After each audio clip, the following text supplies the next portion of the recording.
Hey, everybody, welcome to the show. You know where you are, the 100-Day Challenge with me, Tigo. And we are probably 10 days into this thing. We've got, at least 90 more to go. And I'm so excited about that. And today is the 4th of July. If you're watching this live, this is the 4th of July. And ironically, our Shiro picked the 4th of July to be here. Stacy Raske, you out there? I am. Tigo. What's Happy happening? 4th. Happy 4th. What made you pick the 4th of July to Well, be on? Did you actually think about that, or is just the I date that did. was available? No, Okay, no, no, no. okay. Of all the dates that were available, I was like, wait, the 4th is still open. And I was like, why not have two amazing badass veterans like you and I chatting it up on Freedom Day? And as the Shiro, it just seemed very apropos. So yeah, totally It's did gonna that be on purpose. such it's gonna be such an honor to award you or honor you as the Shiro this year. It's like last year I got to honor Junko Williams, and I knew her in the '80s, and she was just a badass, as you say, a badass veteran. And now she's going to pass the torch to you, and it's going to be absolutely amazing. And for those that have not seen, your interview with me on Expert Talk, can you give them a little bit about your military history and what you're doing right now? Sure. So I was in the Army, enlisted in the Army, and I did chemical and biological warfare detection. But we weren't just MBC, for those who know what that is. We were in the Army's only active duty biological warfare detection unit. So we were a mobile lab. We actually were pretty much deployed nonstop from 9/11 until. We invaded Iraq in 2003. We were the first chemical unit there as Wow. well on the front lines. So we got to clean up anthrax at the Pentagon after 9/11, and just Wow. doing a lot of cool stuff.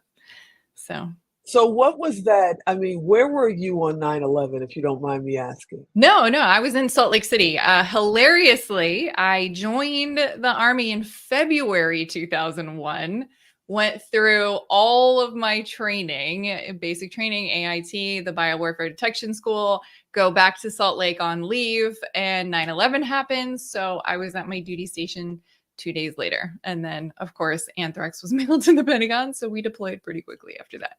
So, So as a new enlisted, I remember when I landed in the Philippines, and there was no war going on at this time. And this is what my first duty station, and I'm like, what did I do? Right? Because it's a whole nother world. I cannot imagine what this is like. And it's right at 9/11. What mhm. was that like? Basically, your first job is being a part of 9/11. What was that like?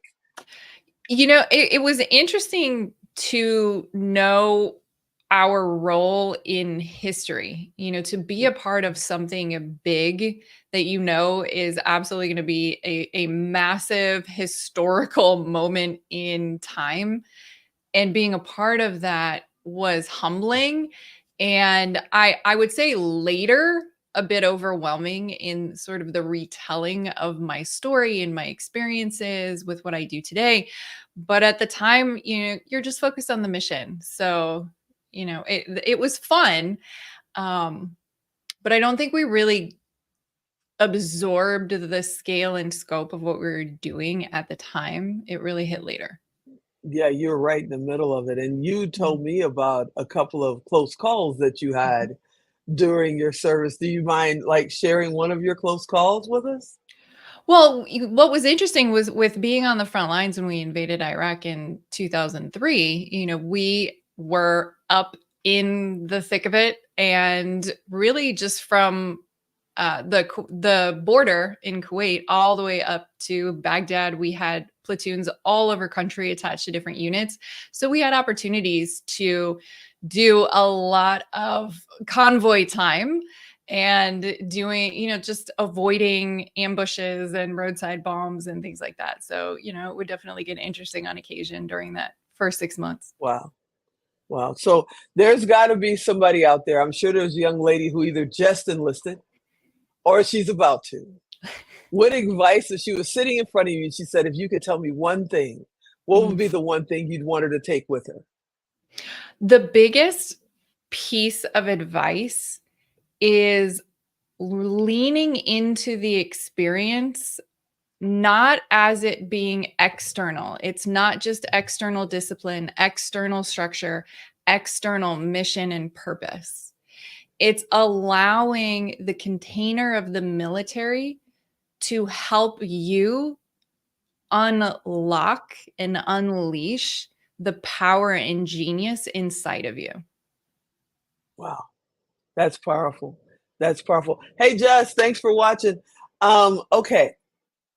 We could sit here and talk about this all day. You know we could. Right? We could. We could sit here all day and talk about this. What does the 4th of July mean to you personally? It's interesting for me coming full circle from childhood and having a being in a military family, and then stepping into my own role in being of service in that way, to my own rock bottom moment, and then recovery, and now entrepreneurship. It's learning how to define what freedom meant to me. And it was Mm, shifting from a space of freedom from, where a lot of people, when they're searching for freedom or wanting to create freedom, or that's a driver to be an entrepreneur or to be successful in life, they're really wanting to escape the prison of their past. And freedom from mhm. is very different from owning who you are and stepping into a forward facing perspective where now it's all about freedom too. And so that lesson of being able to shift from victim to victor and lean into the freedom that I get Yeah. to do these things, because freedom's an inside job. Ooh, I'm putting that on a t-shirt. I'm Tweetable moment, telling you right? right now. I'm putting that on a t-shirt. That's amazing. That's amazing. Okay. We got to shift because we're going to run out of time. And you know, Alan, he loves cutting us off. So where are you at now? You know he is. He loves cutting us off. So, hey, Sherry, what's happening? Dr. Sherry, what's happening? Love You it. know, see, freedom from. We got to make 2 t-shirts out of this thing. I'll send you royalties. Don't worry. Okay. So where are you at right now? What projects currently on your board? So it's beautiful where I'm doing a 5-year anniversary re-release of my existing book, Be a Boss and Fire That Bitch. And so I Ooh, don't have an official date on that. You still can get the first version, but we're kind of revamping. I'm adding a new chapter with some really cool things that really just enhance the existing book. So it'll be a volume 2, which will be fun. I was part of the Military Effect book, so that is available as well on Amazon. And it's 50 veterans who contributed stories of the transition from military service to entrepreneurship and the valuable lessons that we have. And now for me, it's all about freedom for others. So being able to be that, working with cool people doing epic shit in the world, and I'm just being that blind spot detector for them and just reflecting that back and closing the gaps. And usually it's systems and efficiency and optimizing process so that they can actually elevate performance, people, and profit. you know, I can't let you get out of here without at least touching a little bit on, people are trying to start their business or they're trying to go to the next level or they're just trying to get through the day. And like you say, blind spots, they may have never been in the military. And I want to thank you for your service and your husband. You guys are 2 badasses under one roof. So, Thank you. thank you Thank both for you. your service. But, what do you tell these people that are letting things like life, they don't want to start because they want to lose 15 pounds. They don't want to start until they have the exact amount down to the cent before they even, do their logo to start their business. How do you teach them to get out of their own way? So the beauty in that is just the story that we're assigning to the goal, right? There's a story and a meaning we're assigning. So we're looking at the end and seeing this giant gap between where we are and where we want to be. And so that's really just perfection. I don't have the right amount or the right conditions to start, right? So that can also look like procrastination. But all of those at the core are control issues. It's your survival brain keeping you safe. So the Mm. beauty is when you learn that that's all it is, it's just a stress response to keep you safe, keep you certain, that you can shift into your thrive mind and focus on what you actually have control over. That big goal you can't control, but you can control the one step you take today to move in the right direction. So actually shortening the perspective to what is the one thing I can do today to move the needle forward on the goal that I have control over. You know, I call you one of my kids because, you're a baby when we go through all this stuff. Where do you see yourself 5, 10 years down the road? Because I know you're a planner. What's Yes. coming up next in the next 5 years or so for you? Yes, absolutely. So continuing to grow one to many impact. So growing larger stages, we're developing television shows together for entrepreneurs and even just success and mindset overall, and just larger platforms to be able to share this simple message of how to create your own success.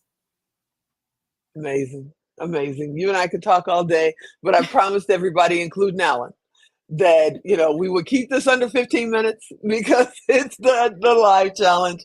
I hope you come back often. You know I do. I can't wait to honor you at the Now Honors this year, Thank October you. 3rd through the 5th. You're an amazing person all the way around. And then on top of that, you're a veteran. Come on, badass. I'm loving it. Riding my motorcycle, doing cool stuff. Like, why not? Why not? There you go. I thank you so much for hanging out with me. How do people get in touch with you? You are very welcome. Thank you so much for having me on here.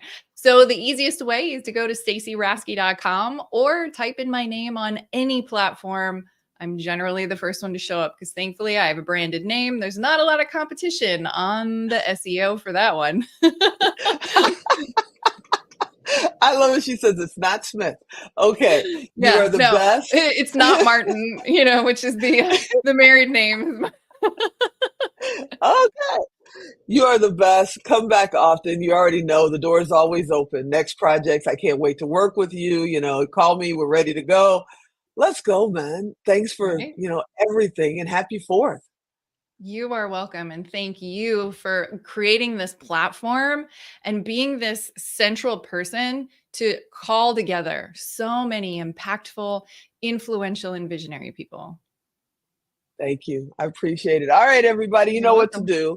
If you did not catch stacyraske.com, or go look on social media and catch her there. Go to tigodirect.com, type in Stacy Raske, same thing, or type in veteran, type in the 4th of July. She's coming up, send her a message. It costs you nothing, it costs her nothing. We just want to keep the community connected.